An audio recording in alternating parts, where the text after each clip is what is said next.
நம்முடைய தலைப்பு என்ன? மே மாதத்தின் தலைப்பானது when people cry out God rises. மக்கள் கூப்பிடும் போது தேவன் செயல்படுகிறார் என்றதான ஒரு தலைப்பில் போன வாரம் முதலாவது பிரசங்கத்தை நாம் கேட்டோம். இந்த முதல் பிரசங்கத்தை நியாயாதிபதிகள் 6ஆம் அதிகாரத்திலே நாம் கேட்டோம். நியாயாதிபதிகள் புஸ்தகத்தில் இருந்து ஒரு 4 பிரசங்கங்களை நான் உங்கள் மத்தியிலே இந்த தலைப்புக்கு கீழே பேசும்படி விரும்பி இருக்கிறேன். அப்போ போன வாரம் நம்ம என்ன கற்றுக்கொண்டோம்? 6ஆம் அதிகாரத்தில் வசனம் 11 - 18 வரைக்கும் நம்முடைய அடிப்படையான வசனமாய் எடுத்து நாம் இப்படியாக போன வாரம் முதல் தலைப்பை கேட்டோம். நான் அறிமுகப்படுத்துகிறேன், கேளுங்கள். When God calls the weak was the topic last week. தேவன் பலவீனம் ஆனவர்களை அழைக்கும் போது என்ற ஒரு தலைப்பு. இன்றைக்கு நம்முடைய 2வது தலைப்பு God makes small and makes great. தேவன் சிறிதாக்கி பெரிதாக்குகிறவர். நல்லா கவனிங்க, இது ரொம்ப வித்தியாசமான ஒரு தலைப்பு. It is a very different kind of a topic or a theme. God makes small and makes great. First he will make you small and then he will make you great. ஆண்டவர் முதலாவது உன்னை சிறிதாக்கி அவர் உன்னை பெரிதாக்க தேவனாய் இருக்கிறார். இன்னைக்கு நீ சிறிதாய் இருக்கிறாய் என்றால் கலங்காதே, ஏன்னா அவர் பெரிதாக்க போகிறார் என்று ஆயிற்று. If you are small today, don't worry, because that is a sign for God to make you great. And our scripture today will be from Judges chapter 7 verses 1 to 8. இன்றைக்கு நம்முடைய தலைப்பானது நியாயாதிபதிகள் 7ஆம் அதிகாரத்தில் வசனங்கள் 1 துவங்கி 8வது வசனம் வரைக்கும். நீங்கள் இந்த வசனங்களுக்கு போனால் எப்படி பிரியமான தேவ பிள்ளைகளே, ஆண்டவர் கிடியோன் மூலமாக அவர் 300 பேரை கொண்டு மீதியர்களை கவிழ்த்தினார். 300 பேரை கொண்டு ஆண்டவர் ஜெயம் கொடுத்தார். போன வாரம் நாம் பார்த்தோம், இந்த கிடியோனை அழைத்தார். அவன் பயந்த சுபாவத்திலே இருந்த ஒரு நேரத்திலே பராக்கிரமசாலி என்று ஆண்டவர் அழைத்தார். இன்றைக்கு நாம் என்ன பார்க்கிறோம் என்றால், இந்த பலவீனமான பாத்திரமான கிடியோனை ஆண்டவர் பராக்கிரமசாலியாய் பயன்படுத்துகிறார். அப்ப இந்த வசனத்தில் இன்றைக்கு நாம் கற்றுக்கொள்ள போறோம்.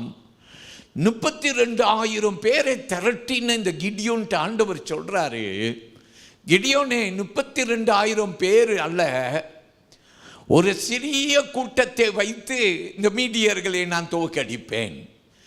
இதற்கு ஆண்டவர் கொடுக்கிற ஒரே காரணம் என்னன்னா, மனிதனுடைய பலத்தால வெற்றி கொடுக்காமல் சிறிய கூட்டத்தை வைத்து வெற்றி கொடுத்து, இந்த வெற்றியை கொடுத்தவர் கர்த்தர் என்று ஜனங்கள் பெருமை பாராட்டத்தக்கவே ஆண்டவர் அவர்களை சிறுக பண்ணினார். From 32,000 of them that Gideon had chosen, God only chose 300 out of the 32,000.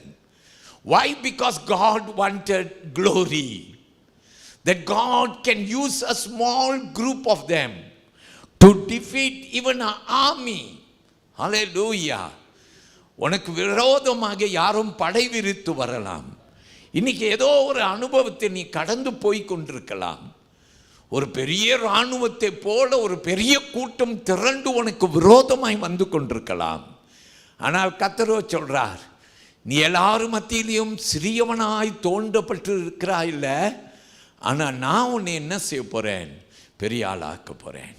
வலது கையை உயர்த்தி தேவனை மகிமைப்படுத்துங்கள். அல்லேலூயா. இன்றைக்கு நம்முடைய அடிப்படையான வசனம், திறவுகோல் வசனம் என்று நான் சொல்லுவேன். இந்த வசனத்தை நாம் எடுத்துக்கொள்ள போகிறோம். I want you to come with me to Judges chapter 7 and verse 2, which will be our key verse. The people who are with you are too many for me to give the Midianites into their hands. lest Israel claim glory for itself against me. ஆண்டவர் சொல்றார் பாருங்க.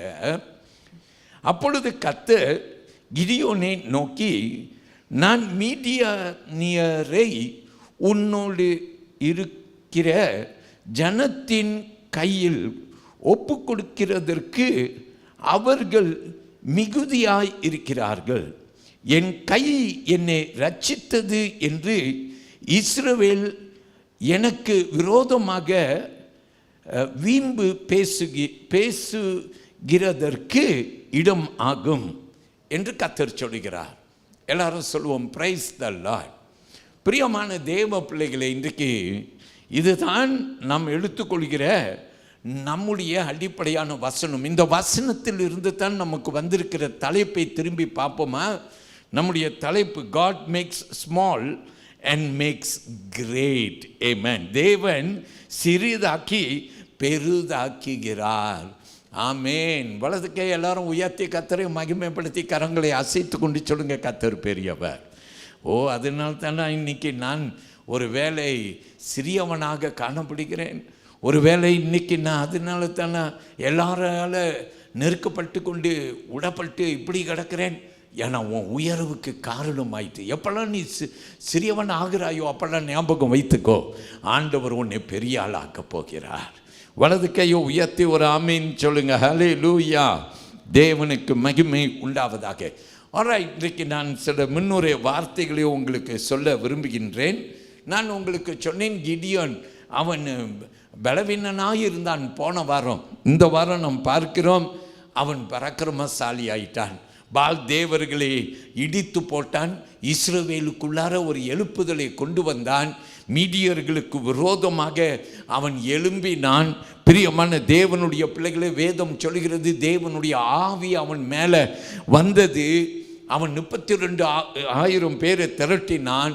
ஆனால் ஆண்டவர் அதை 300 பேராய் மாற்றினார். இதை நாம் பைபிளில் கொஞ்சம் ஒரு சின்ன கண்ணோட்டு விட்டுருவோமா? 7ஆம் அதிகாரத்தை எடுத்துக்கொள்ளுங்கள், வசனங்களை கவனியுங்கள். வசனம் 6, 7, 8 நீங்கள் வாசியுங்கள். ஆனால் 7 மட்டும் ஒரு சின்ன கண்ணோட்டம் விட்டு பாருங்கள். Okay, look at verse 7, Judges chapter 7 and verse 7. You can look from verse 6 to 8, but I want to only concentrate in verse 7. It says, then the Lord said to Gideon, by the 300 men who leapt, I will save you and deliver the Midianites into your hand. Let all the other people go, every man to his place. Amen. அப்பொழுது கர்த்தர் கிடியோனை நோக்கி, நக்கி குடித்த அந்த 300 பேராலே நான் உங்களை ரட்சிப்பேன் என்று சொன்னாரா? அவன் எத்தனை பேரை கொண்டு ரட்சிப்பாரா? ஆண்டவர் 300 பேர். ஆனால் அவன் திரட்டினது எத்தனை பேர்? 32,000 பேர். எல்லாரும் மாமின்னு சொல்லுங்க பார்க்கலாம். அல்லேலூயா. அவ்வளோ பேரை திரட்டின இவனுக்கிட்ட ஆண்டவர் சொல்கிறாரு, 300 பேரை கொண்டு. மனித ஞானம் சொல்லுகிறது அது ஆகாது, அது நடக்காது. அப்படியா? நடக்காது. அது மனித ஞானம். ஆனால் தேவன் அவர் எதையும் செய்ய வல்லவராக இருக்கிறார். அல்லேலூயா. சொல்லுவோமா? ஆமென். தேவன் பெரியவர். கிடியோன், நம் கோலியாத் கையில் நாம் பார்க்கிறோம், ஒரு பட்டயத்தை உருவி நின்று கொண்டிருக்கிறான். ஆனால் தாவீது சின்ன பையனாக கோலியாத்துக்கு முன்பால் போய் 5 கல்லை வைத்து கொண்டு, கவனை கையில் வைத்து கொண்டு போய் நிற்கிறான். யார் பெரிய ஆளாய் பார்க்கிறோம்? கிடியோனை பெரிய ஆளாக பார்க்கிறோம். இந்த தாவீதை எப்படி பார்க்கிறோம்? சிறியவனாய் பார்க்கிறோம். ஆனால் முடிவு என்ன தெரியுமா செய்கிறது? சின்னவனான தாவீதை ஆண்டவர் பெரிய ஆளாக்கினார். ஜனங்கள் தாவீதுக்கு பாட்டு பாடினார்களாம். சவுல் கொன்றது 1000, தாவீது கொன்றது 10,000. நம் சொல்லுவோம் ஆமென். ஸோ தேவன் பெரியவராக இருப்பாராக. நீயும் கூட தாவீதை போல ஒரு சிறிய மனிதனை போல் இருக்கலாம். ஆனால் கர்த்தர் உன்னை கொண்டு அவர் பெரிய காரியங்களை செய்ய அவர் வல்லவராக இருக்கிறார். ஆமென் சொல்லுங்க. ஹல்லேலூயா, ஹல்லேலூயா. தேவனுக்கு மகிமை. நீ திட்டம் போடலாம், இப்படி செஞ்சா சாத்தியமா, இப்படி செஞ்சா ஆகுமா, ஆனால் கர்த்தர் குறுக்கிடுகிறார், என்னை நோக்கி காத்திரு, உன்னுடைய வெற்றி என் மூலமாக வரும். நம் சொல்லுவோமா? ஹல்லேலூயா. கர்த்தருக்கு மகிமை செலுத்துவோம். தேவன் பெரியவர். மனிதன் எண்ணிக்கையிலே நம்பிக்கையாய் இருக்கிறான். நம்ம நினைக்கிறோம் என்கிட்ட பெரிய கூட்டமாய் இருக்கிறார்கள், ஹல்லேலூயா, நான் ஜெயம் எடுப்பேன், ஹல்லேலூயா. ஆனால் ஆண்டவர் எப்படி தெரியுமா ஜெயம் எடுக்கிறார்? 300 பேரை வைத்து வெற்றி கொடுக்கும்போது அந்த 300 பேர் வெற்றியை கொண்டு வரல, ஆனால் அந்த 300 பேர் கூட இருந்த தேவ பிரசன்னம் வெற்றியை கொண்டாந்துச்சு. எல்லாரும் வலது கையை உயர்த்தி கொடுங்க. ஆமேன். அந்த 300 பேர் மிடியர்கள் திரண்டு நிற்கிறார்கள். அவர்கள் மத்தியில் இந்த 300 பேர் யாருமே இல்லை, ஆனால் அவங்க கூட இருந்த ஒரு பிரசன்னம் இருக்கு பாருங்க. அந்த பிரசன்னம் தான் நம்ம எல்லாரும் சொல்லுவோமா? தேவ பிரசன்னம். இன்றைக்கு நீ ஒன்றுமில்லாமல் இருக்கலாம், நான் உனக்காக ஜெபம் பண்ண போகிறேன். ஒரு தேவ பிரசன்னம் உன் வீட்டை மூடிக்கொள்ள வேண்டும், உன் காரியத்தை மூடிக்கொள்ள வேண்டும், உன்னுடைய எல்லா தேவைகளை மூடிக்கொள்ள வேண்டும். ஹல்லேலூயா. உனக்கு விரோதமாக படை விரித்து வருகிற கூட்டங்கள் ஓடி போகும். ஏன்னா நீ ஒருவனாய் நிற்கலாம், ஆனால் கர்த்தர் உனக்கு ஜெயத்தை கொடுப்பார். நம்ம அடிக்கடி பேசும் வேத வாக்கியங்கள், எலியா தீர்க்கதரிசி கார்மேல் மலையில் ஒண்டியாய் நிற்கிறான். பால் தேவர்கள் 450 தேவர்கள் ஆடி குத்தி கொண்டிருக்கிறார்கள். யார் ஜெயிக்க முடியும்? யோசித்து பாருங்க. 400 பால் தேவர்கள் தேவத்தை கூப்பிட்டு கொண்டிருக்கிறார்கள். ஒரு மனுஷன் மட்டும் நின்று கொண்டு தேவனை கூப்பிடுகிறான். நம்முடைய கண்களுக்கு என்ன தோன்றும்? அவர்கள் அல்லவா ஜெயித்து விடுவார்கள்.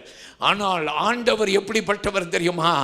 அவன் ஒருவரை கொண்டு அவர் 10,000 பேர்களை துரட்ட வல்லவராக இருக்கிறார். வலது கையை உயர்த்தி ஒரு ஆமேன் சொல்லுங்க எல்லாரும். ஹல்லேலூயா, ஹல்லேலூயா. அதனால அந்த பிரசன்னம், நம்ம ஒரு பாட்டு பாடலாமா? தேவா பிரசன்னம் போதும் ஐயா, எப்போதும் எனக்கு போதும் ஐயா. அந்த பிரசன்னம் தான் வேணுங்க. நமக்கு வேத அறிவு இருந்தால் பத்தாது. நல்ல பைபிள் அறிவு இருக்கு, சர்ச்சுக்கு போகிறேன், எல்லாம் ஓகே. ஆனால் ஆராதனை முடிஞ்சு நீ போகும்போது தேவ பிரசன்னத்தோடு போன. வலது கையை உயர்த்தி எல்லாரும் சொல்லுங்க ஹல்லேலூயா, ஹல்லேலூயா. இந்த இடத்தை அப்படியே மூடிக்கொள்ள தேவனுடைய பிரசன்னத்திற்கு இடம் கொடுக்க போறோம். கையை உயர்த்தி, ராஜா உம் பிரசன்னம் போதுமையா, எப்போதும் எனக்கு போதுமையா. கைகளை உயர்த்தி, ராஜா உம் பிரசன்னம் போதுமையா, எப்போதும் எனக்கு போதுமையா. பிரசன்னம் பிரசன்னம் தேவ பிரசன்னம். எல்லாரும் அப்படியே சொல்லுங்கள். பிரசன்னம் பிரசன்னம் தேவ பிரசன்னம். உலகம் எல்லாம் மாயை ஐயா, உலகம் எல்லாம் சொல்லுங்க. உம் அன்பொன்றே போதுமையா, உம் அன்பொன்றே எல்லாரும் அப்படியே கைகளை உயர்த்தி கண்களை மூடிக்கொண்டு நம் மூலமாக ஆலயத்திலே தேவனுக்கு மகிமை உண்டாவதாக.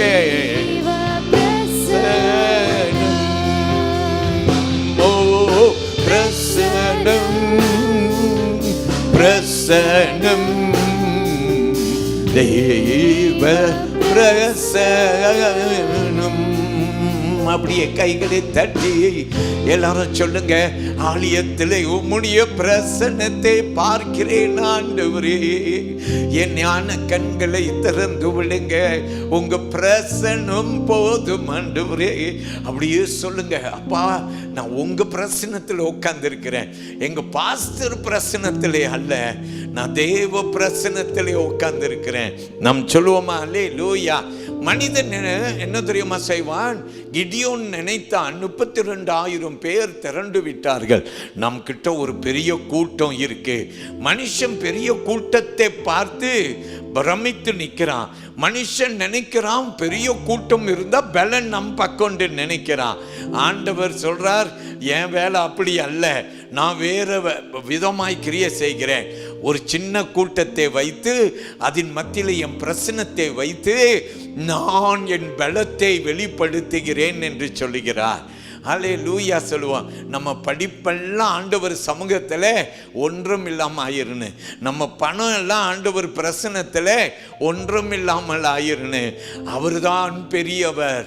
அப்படியே உட்கார்ந்துருக்கிற இடத்துல சொல்லுன்னு, எங்கள் அப்பா, எங்கள் அம்மா, என் குடும்பம், அல்லேலூயா, என் தலைமுறை பெருசு அல்ல, நாங்கள் எல்லாம் உங்கள் சமூகத்தில் ஆண்டவரே ஒன்றும் இல்லாமல் நிற்கிறோம், உங்கள் பிரசன்னம் ஒன்று எனக்கு போதும். ஆமீன் சொல்லுவோமா? அல்லேலூயா. தேவனுக்கு மகிமை. யாக்கோபு 4ஆம் அதிகாரம் 6ஆம் வசனம் சொல்லுகிறது, அவர் அதிகமான கிருபையை அளிக்கிறாரே, ஆதலால் தேவன் பெருமை உள்ளவர்களுக்கு எதிர்த்து நிற்கிறார், தாழ்மை உள்ளவர்களுக்கோ கிருபை அளிக்கிறார் என்று சொல்லி இருக்கிறது. God receives the proud but gives grace to the humble. பெருமை உள்ளவர்களுக்கு எதிர்த்து நிற்கிறார், தாழ்மை உள்ளவர்களுக்கு அவர் என்ன செய்கிறார்? கிருபை அளிக்கிறார். இந்த வசனத்தை கோடிட்டு கொள்ளுங்க, ஆண்டவர்கிட்ட தீர்மானம் பண்ணுங்க, சொல்லுங்கப்பா, நீங்க இல்லாம நான் ஒன்றும் இல்லைப்பா, உங்க பிரச்சனை எனக்கு வேணும்ப்பா.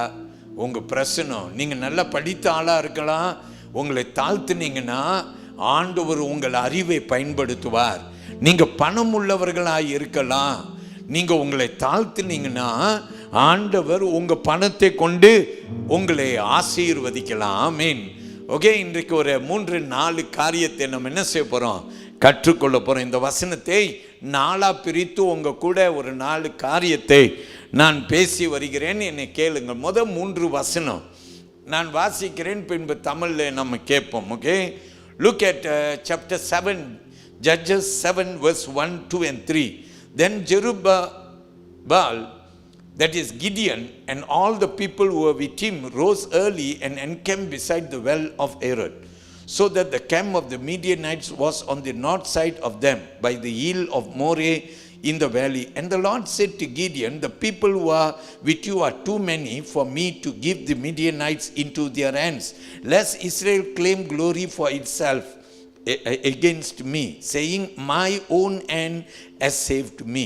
Now therefore proclaim in the hearing of the people, saying, whoever is fearful and afraid, let him turn and depart at once from Mount Gilead. And 22,000 of the people returned and 10,000 remained. நாம் கேட்போம். அப்பொழுது கிதியோனாகிய ஏருபாகாலும் அவனோடு இருந்த ஜனங்கள் யாவரும் காலமே எழுந்து புறப்பட்டு ஆரோத் என்னும் நீரூற்றின் கிட்ட பாளையம் இறங்கினார்கள். மீதியானரின் பாளையம் அவனுக்கு வடக்கே மோரே மேட்டிற்கு பின்னான பள்ளத்தாக்கில் இருந்தது. அப்பொழுது கர்த்தர் கிதியோனை நோக்கி, நான் மீதியானரை உன்னோடு இருக்கிற ஜனத்தின் கையில் ஒப்பு கொடுக்கிறதற்கு அவர்கள் மிகுதியாய் இருக்கிறார்கள், என் கை என்னை இரட்சித்தது என்று இஸ்ரவேல் எனக்கு விரோதமாக வீம்பு பேசுகிறதற்கு இடமாகும்.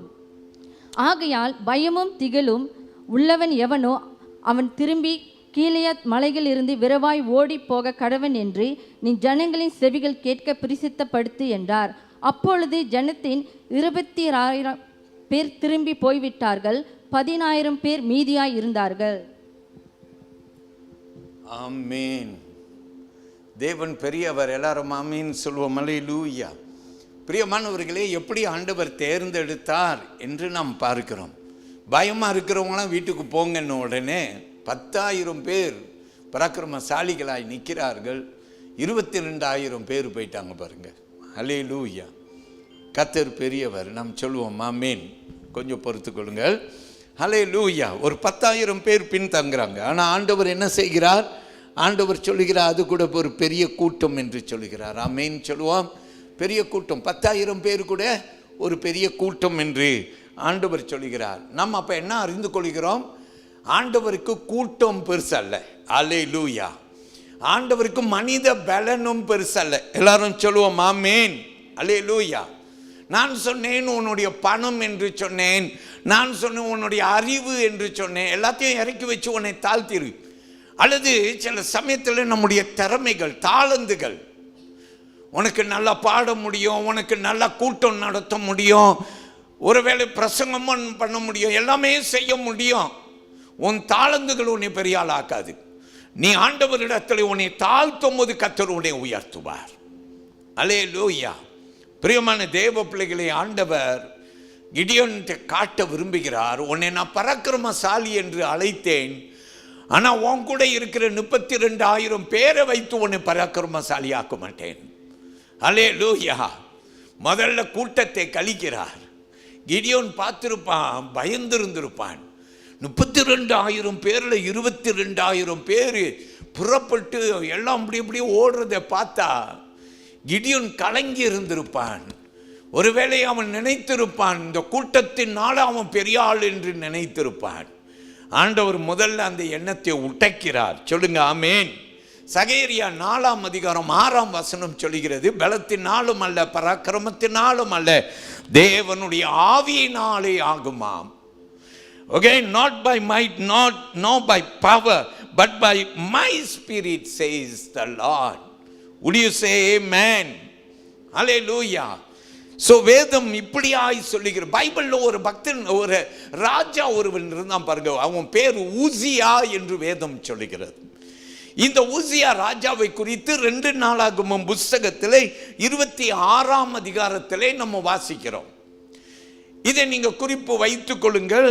26ஆம் அதிகாரத்திலே நான் உங்களுக்கு ஒரு 2 வசனம் கொடுக்கிறேன், வாசித்து பாருங்கள். வசனம் 16 கவனிங்க. அதுக்கு பிற்பாடு 19 இருந்து 21ஆம் வசனம் வரைக்கும் போய் நீங்க வாசித்து பாருங்கள். இங்க நீங்க பார்க்கலாம், ஊசியா ராஜா அவன் ஒரு பெரிய ஆளு என்று தன்னை நினைத்தான். ஆனால் ஆண்டவரோ என்ன செய்தார்? அவனுடைய பெருமையை உடைத்தார். எல்லாரும் ஆமென் சொல்லுவோமா? முதல்ல பெருமையை உடைக்கிற ஒரு ஆண்டவர் நம்முடைய ஆண்டவர். யாரும் மேட்டுமையாய் இருப்பமே என்றால், பெருமையாய் இருப்பமே என்றால், முதல்ல ஆண்டவர் உன் பெருமைக்கு ஏதாவது ஒரு முற்றுப்புள்ளி வைக்கணும். அப்புறம்தான் ஆண்டவர் உன்னை பெரிய ஆள் ஆக்க முடியும். உன்னை முதல்ல சின்னவனா ஆக்கணும்.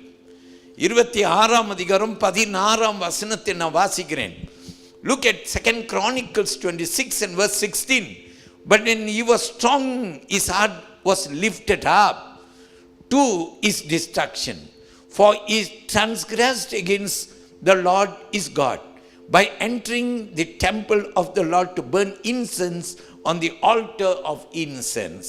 கேப்போம். அவன் பலப்பட்ட போது தனக்கு கேடுண்டாக மட்டும் அவனுடைய மனம் மேட்டுமையாகி தன் தேவனாகிய கர்த்தருக்கு விரோதமாக மீறுதல் செய்து தூப பீடத்தின் மேல் தூபம் காட்ட கர்த்தருடைய ஆலயத்திற்குள் பிரவேசித்தான். வசனம் 19 இருந்து 21 வரைக்கும் நாம் வாசிக்க கேட்க போறோம்.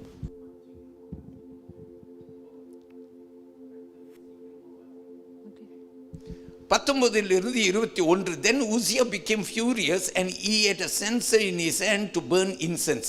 And while he was angry with the priest, leprosy broke out of his forehead before the priest in the house of the Lord beside the incense altar. வசனம் 19 ஒண்டி வாசிங்க சீக்கிரமா கேட்போம். அப்பொழுது ஊசியா கோபம் கொண்டான். அவன் தூப கலசத்தை தன் கையிலே பிடித்து ஆசாரியரோட கோபமாய் பேசுகிற போது ஆசாரியருக்கு முன்பாக கர்த்தருடைய ஆலயத்திலே தூப பீடத்தின் முன் நிற்கிற அவனுடைய நெற்றியிலே குஷ்டரோகம் தோன்றிற்று. அப்ப நீங்க கவனித்துக் கொள்ளுங்க, முதலாவது நடந்த காரியம் என்னன்னா, இவன் மேட்டுமை, பெருமை வந்துருச்சு. திடீர்னு ராஜாவுக்கு பெருமை வந்த போது ஆண்டவர் என்ன செய்தார்? அவனை கண்டிக்கும்படிக்கு அவன் சரீரத்தில் குஷ்டரோகம் தோன்றிட்டு. ஏன்? அவன் என்ன செய்தான்? தேவ ஆலயத்தில் செய்யக்கூடாததை செய்தான்.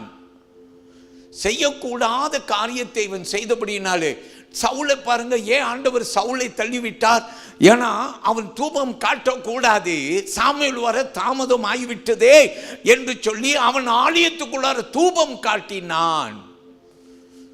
ஆண்டவருக்கு மகிமை உண்டாக. தேவனுடைய கோபம் வந்தபடியினாலே சவுலை தள்ளிவிட்டார். இங்க ஊசியா ராஜாவை குறித்து வேதம் சொல்லுகிறது, அவன் இருதயத்தின் மேட்டுமையினால தேவ ஆலயத்திலே தூபம் காட்டினான். அதனால இன்றைக்கு நம்ம பார்க்கிறோம், ஆலயத்தில் எதையும் செய்துட்டு போறோம், எப்படியும் வாரோம், எதையும் செய்கிறோம், பயம் இல்லாமல் செய்கிறோம், பயம் இல்லாமல் நடந்து கொள்கிறோம். அல்லேலூயா. இது ஆனா இயேசுவுடைய காலம், நமக்காக இரத்த பலியாய் மரித்த காலம். அதனால பயபக்தியாகவும் வரோம், பயபக்தி இல்லாமலையும் வருகிறோம். கர்த்தருடைய பிள்ளைகளை இந்த ரெண்டு கதையை நாம் வைத்து, நடந்த சம்பவங்களை வைத்து, தேவ ஆலயத்திலே எவ்வளவு பயம் இருக்குன்னு, நடுக்கம் இருக்குன்னு, தேவ ஆலயத்திலே நம் தேவனுக்கு பயந்து ஆலயத்துக்கு வருவதும் போவதுமாக இருக்க வேண்டும் என்று எண்ணம் இருக்க வேண்டும். சவுலை ஆண்டவர் தள்ளிவிட்டார். ஊசியா ராஜாவுடைய அவனுடைய நெத்தியிலே குஷ்டரோகம் ஆரம்பித்தது என்று வேதம் சொல்லுகிறது. எடுத்துக்கொள்வோம் நியாயாதிபதிகள் புஸ்தகம் 7ஆம் அதிகாரம் வசனம் 4 வரைக்கும் வாசிப்போம். அடுத்த காரியங்களை சுருக்கமாய் நான் சொல்லுகிறேன், கேளுங்கள். Look at Judges chapter 7 verses 4 to 6. And the Lord said to Gideon, the people are still too many. Bring them down to the water and I will test them for you there. Then it will be that of whom I say to you, this one shall go with you, the same shall go with you. And of whomever I say to you, this one shall not go with you, the same shall not go. So he brought the people down to the water, and the Lord said to Gideon, everyone who laps from the water with his tongue, as a dog laps, you shall set apart by himself. Likewise, everyone who gets down on his knees to drink. And the number of those who lapped, putting their hand to their mouth, was 300 men. But all the rest of the people got down on their knees to drink water. கர்த்தர் கிதியோனை நோக்கி, ஜனங்கள் இன்னும் அதிகம், அவர்கள் தண்ணீர் அன்றைக்கு இறங்கி போக பண்ணு, அங்கே அவர்களை பரிசித்து காட்டுவேன். உன்னோடே கூட வரலாம் என்று நான் யாரை குறிக்கிறேனோ அவன் உன்னோடே கூட வரக்கடவன். உன்னோடே கூட வரலாகாது என்று நான் யாரை குறிக்கிறேனோ அவன் உன்னோடே கூட வராதிருக்க கடவன் என்றார். அப்படியே அவன் ஜனங்களை தண்ணீர் அன்றைக்கு இறங்கி போக பண்ணினான். அப்பொழுது கர்த்தர் கிதியோனை நோக்கி, தண்ணீரை ஒரு நாய் நக்கும் பிரகாரமாக அதை தன் நாவினாலே நக்குகிறவன் எவனோ அவனை தனியையும், குடிக்கிறதற்கு முழங்கால் ஊன்றி குடிக்கிறவன் எவனோ அவனை தனியையும் நிறுத்து என்றார். தங்கள் கையால் அள்ளி தங்கள் வாய்க்கு எடுத்து நக்கி கொண்டவர்கள் இலக்க 300 பேர். மற்ற ஜனங்கள் எல்லாம் தண்ணீர் குடிக்கிறதற்கு முழங்கால் ஊன்றி குனிந்தார்கள். நல்லா கவனித்து பாருங்க, 2 விதத்திலே தண்ணீரை இந்த 10,000 பேர் குடிக்கிறார். ஒரு கூட்டம் தண்ணியை பார்த்தோடைய தாகத்தோடு தண்ணியைக்குள்ளார அவர்கள் எடுத்து குடிக்கிறார்கள். இன்னொரு கூட்டம் நக்கி நாயை போல குடிக்கிறார்கள். நாய் எப்படி குடிக்கும்? அது நக்கும் போது அது கண்ணு பார்த்துட்டு இருக்கும். அல்லேலூயா. அதனால் ஆண்டவர் தேர்ந்தெடுக்கிறார். இந்த 2 கூட்டத்தையும் பார்த்தா நாயை போல நக்கி குடித்தவன் 300 பேர் தான். நம்ம சொல்லுவோம் ஆமென். யார் பார்த்துட்டு இருக்கா? கிதியோன். ஆனால் யார் பார்க்குறான்னா ஆண்டவர். அல்லேலூயா. ஆண்டவர் பைபிளில் எல்லா இடத்துலையும் புதிய ஏற்பாடு பழைய ஏற்பாடு நம்ம பார்க்கலாம். உன்னை காண்கிற தேவன். அவர் கண்டு அவர்கள் மேலே மனம் உருகினார். அல்லேலூயா. உன்னை காண்கிற தேவன். இன்னைக்கு வீட்டுக்கு போகும்போது சந்தோஷப்படு, உன்னை காண்கிற தேவன் உன்னோடு இருக்கிறார். அல்லேலூயா. தேவனுக்கு மகிமை. இன்னைக்கு 2 கூட்டம் மக்கள் இருக்கிறாங்க ஆவிக்குரிய ரீதியில். ஒரு கூட்டம் அவர்கள் யதார்த்தமாய் இருக்கிற ஒரு கூட்டம், அது பெரிய கூட்டம். ஒரு கூட்டம் நல்ல ஞானமாய் செயல்படுகிற கூட்டம், அது சின்ன கூட்டம். அருமையான தேவ பிள்ளையே, கர்த்தர் சித்தப்படி செய்கிற கர்த்தருடைய கூட்டத்தை கர்த்தர் ரொம்ப விரும்புகிறார். ஆமென் சொல்லுவோமா? ஹல்லேலூயா. ஒரு வேத வசனத்தை எடுங்க. லூக்கா 16ஆம் அதிகாரம் வசனம் 10. சரியா? He who is faithful in what is least is faithful also in much. சரியா? கொஞ்சத்தில் உண்மை உள்ளவன் அநேகத்திலும் உண்மை உள்ளவனாய் இருக்கிறான். கொஞ்சத்தில் அநீதியா உள்ளவன்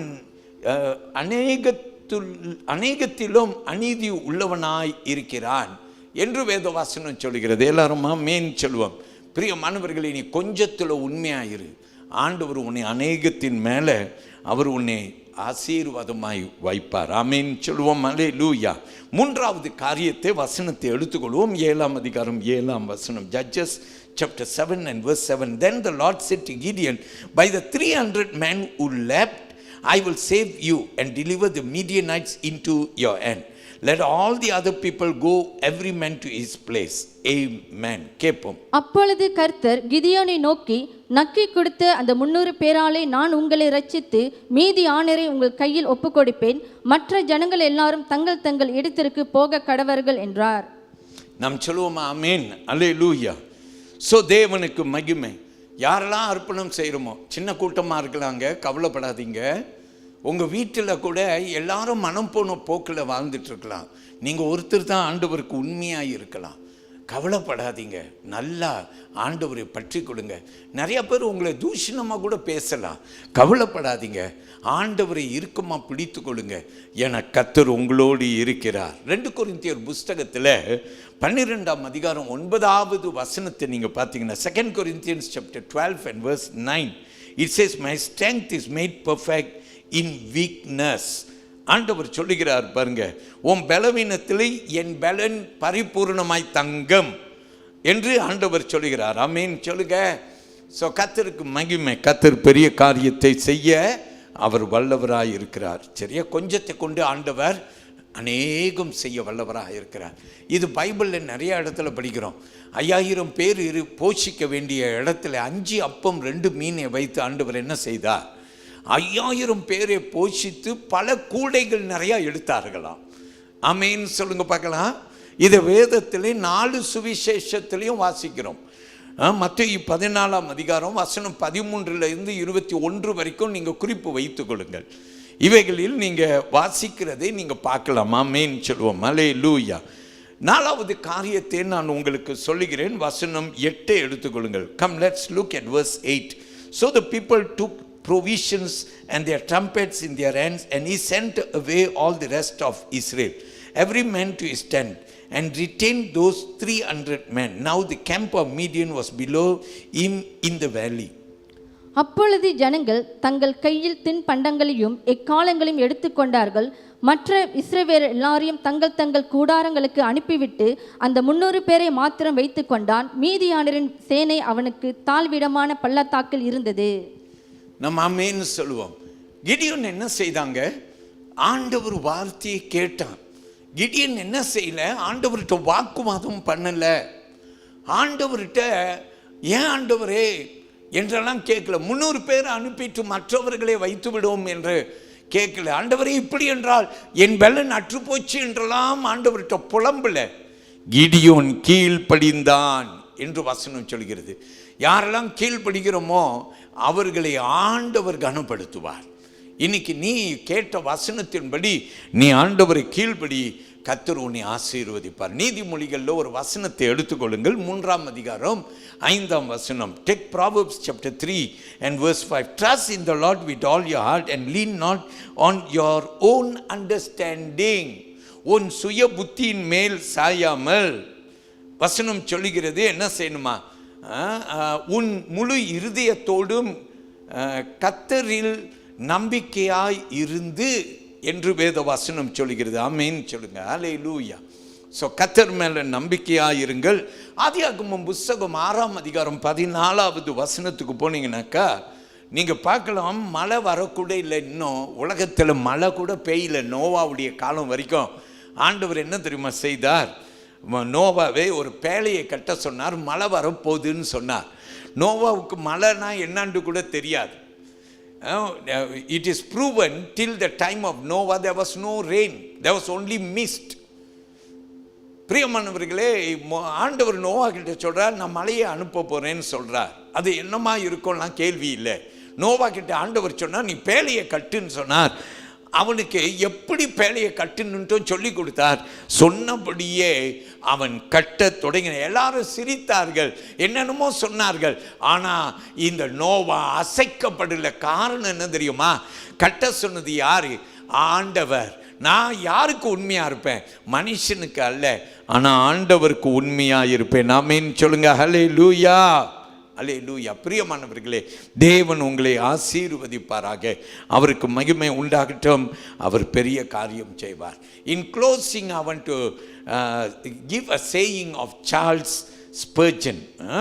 சார்ல்ஸ் ஸ்பர்ஜன் இப்படி கூறினார், it is not our weakness that hinders Christ, it is our strength.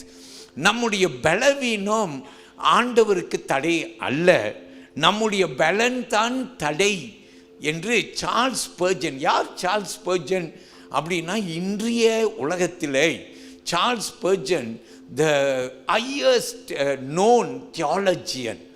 இன்றைக்கு ஒரு தியாலஜியன் அப்படின்னு சொன்னால் உலகத்தில் சிறந்த தியாலஜியன்ஸில் ஒரு பெரிய தியாலஜியன் சார்ல்ஸ் ஸ்பர்ஜன். அவர் சொல்கிறார், நம்முடைய பலவீனத்திலே அல்ல, ஆனால் நம்முடைய பலத்திலே, நம்முடைய பலன் தான் அவருக்கு தடை. அல்லேலூயா. இன்றைக்கு எல்லாத்தையும் அவர் சமூகத்தில் இறக்கி வச்சு, அப்பா உங்கள் சமூகத்தில் வந்திருக்கிறேன், எல்லாத்தையும் இறக்கி வைக்கிறேன். அல்லேலூயா. இன்றைக்கி கிடியன் கதையில் நான் பார்த்தது போல ஆண்டவர் குறைத்து அவர்களை உயர்த்தினார். ஆமேன்னு சொல்லுங்க. உன் குறைவுக்கு காரணம் என்ன தெரியுமா? கர்த்தர் செயல்பட விரும்புகிறார், உனக்கு நிறைவே கட்டளையிடுவார். எழுந்து நிற்போம் தேவ சந்நிதியில். நம்ம எல்லோரும் தேவன் நம்ம மத்தியிலே நிச்சயமாக பெரிய காரியத்தை அவர் செய்வாராக. அல்லேலூயா.